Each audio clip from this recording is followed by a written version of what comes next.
আর আমার মনে হয় না যে বাংলাদেশ থেকে কখনো সিন্ডিকেট মুক্ত কোনো প্রবাসী ভাই, কোনো বাংলাদেশি ভাই প্রবাসে আসতে পারবে। বর্তমানে প্লান্টেশন সেক্টর নিয়ে অনেক কর্মী তাদের ই ভিসা, কলিং, মেন পাওয়ার, ফিঙ্গার সব কিছু কমপ্লিট হওয়ার পরেও তারা মালয়েশিয়া প্রবেশ করতে পারবে না।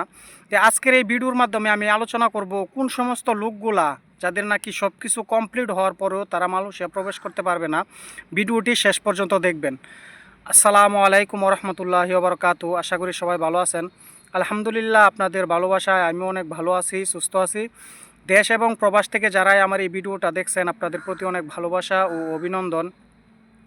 ভিডিওর শুরুতে আমি বলছিলাম যে বর্তমান সময়ে প্লান্টেশন সেক্টরে অনেক কর্মী তাদের কলিং, ই ভিসা, মেন পাওয়ার, ফিঙ্গার সব কিছু কমপ্লিট করছে।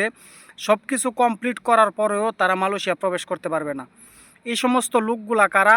আমি আমার কমেন্ট বক্সে একটা কমেন্ট তুলতেছি যে এই ভাইটা আমাকে প্রশ্ন করছিল যে এমডি আবির, যে ভাই আপনি তো বলছেন কলিং হলে সবাই আসতে পারবে, আমাদের অনেকের কলিং হয়েছে এখনও আমরা আসতে পারতেছি না ভাইজান। তো এই ভাইটাকে আমি বলছিলাম যে আপনি আসতে পারতেছেন না কেন, আপনার সব কিছু কমপ্লিট হয়েছে তাহলে আসতে পারতেছেন না কেন? তখন ওই ভাইটা আরেকটা মানে সে রিপ্লাই আমাকে দিল যে ভাই সব কিছু কমপ্লিট হয়েছে ঠিকই, কিন্তু আমার যে এজেন্সি সে নিয়োগ অনুমতি পায় নাই, মন্ত্রণালয় তাকে কর্মী পাঠানোর জন্য নিয়োগ অনুমতি দেয় না। দেখেন, এই বিষয়টা নিয়ে এর আগেও আমি কয়েকবার আলোচনা করছি যে আপনার এজেন্সি যদি মন্ত্রণালয় এজেন্সি থেকে অনুমতি না নিতে পারে, মন্ত্রণালয় যদি কোনো এজেন্সিকে অনুমতি না দেয়, তাহলে তার কোনো ক্ষমতা নেই যে বা প্রবাসের মাটিতে একটা শ্রমিক পাঠানোর।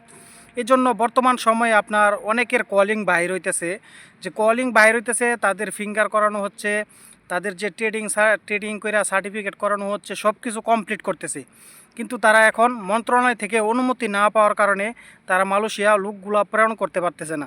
এই যে ভাইটা আমাকে কমেন্ট করছে তার সাথে আমি কথা বললাম, এই ভাইটার সব কিছু কমপ্লিট। ভাইটা বলছে যে তার সব কিছু কমপ্লিট, আপনার ই ভিসা আসছে, কলিং ই ভিসা, ফিঙ্গার, যে ট্রেডিং সব কিছু কমপ্লিট করছে। এখন মন্ত্রণালয় থেকে অনুমতি না দেওয়ার কারণে সে এজেন্সি তাকে আপনার মালয়েশিয়া আনতে পারতেছে না। সব সব কিছু কমপ্লিট হওয়ার পরও পাঠাইতে পারতেছে না। তো এখন বর্তমান সময়ে অনেক কর্মীরই কলিং আসতেছে। দেখেন, আপনার শুধু শুধু 16টা এজেন্সি আপনার নিয়োগ অনুমতি পাইছে, এটা অনেকবার আলোচনা করেছি। এর আগে 12টা ছিল, এখন 16টা নিয়োগ অনুমতি তারা তাদের ওয়েবসাইটে দিয়েছে, প্রবাসী যে ওয়েবসাইট ওইখানে দেওয়া হয়েছে, 16টা এজেন্সি অনুমতি পাইছে। তো এই 16টা এজেন্সি ব্যতীত যে বাকি যে এজেন্সিগুলো আপনাদেরকে মেডিকেল করাইছে, আপনাদের ভিসা আসতেছে, সব কিছু হইতেছে, আপনারা কখনোই আসতে পারবেন না। এখন যারা নাকি যাদের ই ভিসা আসতেছে, কলিং হইতেছে, আপনারা দেখেন আপনাদের এজেন্সিগুলো মন্ত্রণালয় থেকে নিয়োগ অনুমতি পাইছে কিনা। তো এই বাইটার এজেন্সি নাকি এখন বলতেছে যে তার যে এজেন্সি সে মন্ত্রণালয় থেকে অনুমতি পেয়ে যাবে, তাদের কাজ কমপ্লিট করে লাগছে, মন্ত্রণালয় থেকে অনুমতি পেয়ে যাবে, কিন্তু মন্ত্রণালয় থেকে তারা অনুমতি পাইতেছে না। যদি অনুমতি পাইতো, বাইরের সব কিছু কমপ্লিট, আপনার টিকিট কেটে সে কিন্তু মালয়েশিয়া চলে আসতে পারতো, তার এজেন্সি তাকে পাঠিয়ে দিতে পারতো।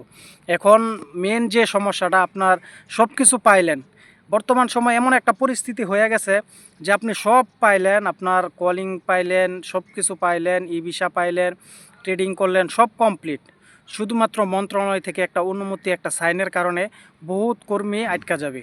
তো এই জিনিসটা এখন এখানে কার গাফিলতি, এখানে কারা দুর্নীতি করতেছে, কারা এখানে আপনার যে দুর্নীতিটা করতেছে, এই মুহূর্তে সিন্ডিকেটটা কারা করতেছে?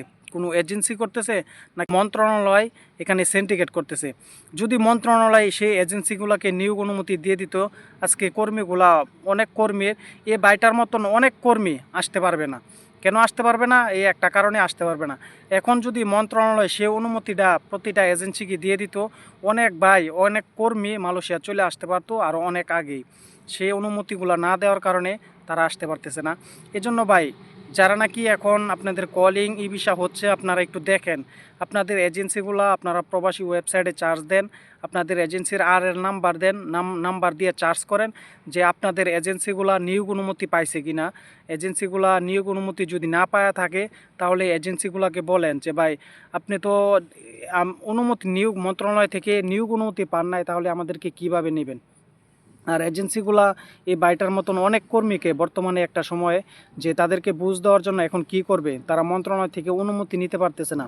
এখন সিন্ডিকেটটা কোথায় হইতেছে, অথচ প্রবাসী কল্যাণ মন্ত্রণালয় থেকে বলে দিতেছে যে এখানে কোনো সিন্ডিকেট হবে না, প্রতিটা কর্মী শুধু ৭৮,৯৯০ টাকা দিয়ে নিতে পারবে।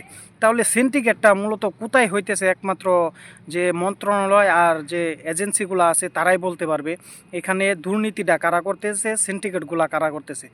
আর আমার মনে হয় না যে বাংলাদেশ থেকে কখনো সিন্ডিকেট মুক্ত কোনো প্রবাসী ভাই, কোনো বাংলাদেশি ভাই প্রবাসে আসতে পারবে। এটা শুধু মন্ত্রণালয় থেকে তারা বলে যে কোনো দুর্নীতি নাই, কোনো সিন্ডিকেট নাই। আমরা যখন যে বিগত সরকার পলায়ন করে নতুন সরকার বসছে, তখন আমরা অনেকেই আশাবাদী ছিলাম, ডক্টর ইউনূস আসছে, অনেক আশাবাদী ছিলাম যে ওনার কাছ থেকে কোনো সিন্ডিকেট হবে না, উনাই থাকা অবস্থায় মন্ত্রণালয়ে কোনো দুর্নীতি হবে না। অথচ দেখেন সে মন্ত্রণালয় থেকে আবার এই দুর্নীতিগুলো হতেছে। বড় বড় সচিব যারা নাকি আছে তারা দুর্নীতি করেই যাচ্ছে। তারা নিজেদের মুখ দিয়ে বলতেছে দুর্নীতি করবে না, অথচ তারা দুর্নীতিতে ভরে দিছে। আজকে এই মন্ত্রণালয় থেকে যদি তারা এই নিয়োগ অনুমতিগুলো পাইতো, প্রতিটা ভাই মালয়েশিয়া চলে আসতে পারতো, তারা এতদিন অপেক্ষায় বসে থাকতে হইতো না। এখন তারা অনেকে ১-২ লক্ষ টাকা জমা দিয়েও তারা এখন তাদের আশাটা অসম্ভব হয়ে দাঁড়াচ্ছে। অনেকে চিন্তার মধ্যে পড়ে গেছে যে আমরা কিভাবে যাব। এই যে বাইটার কথা বলছি, এই বাইটার কথাই ধরেন, তার মতন অনেক লোক, সে যে এজেন্সির মাধ্যমে মেডিকেল করছে, সে এজেন্সির যতগুলা লোক মেডিকেল করেছে সবারই তো ভিসা আসছে। তো এখন এজেন্সি নিয়োগ অনুমতি নিতে পারতেছে না, নাকি মন্ত্রণালয় দিতে পারতেছে না, এটা তারাই বলতে পারবে। যদি তারা দিয়ে দিত তো এই কর্মীগুলা চলে আসতে পারতো। আর সে আমার মনে হয় না যে বাংলাদেশ কখনো সিন্ডিকেট মুক্ত হতে পারবে। তারা বলবে বাংলাদেশ, মনে করেন সরকার এক এক সময় এক এক সরকার আসবে, কিন্তু আমাদের বাংলাদেশের লোকদের স্বভাব এমন যে যেই সময় যেই নাকি এই সরকারের অধীনে যাইতে চায়, ভালো একটা পর্যায়ে যাইতে চায়, তখন সে মনে করেন দুর্নীতিতে বইরা দেয়, যে কিভাবে খায়া সে লুটপাট করবে এই চিন্তা আমাদের ভিতরে চলে আসে। ভাই ভালো থাকবেন, সুস্থ থাকবেন। আসসালামু আলাইকুম ওয়া রাহমাতুল্লাহি ওয়া বারাকাতুহু।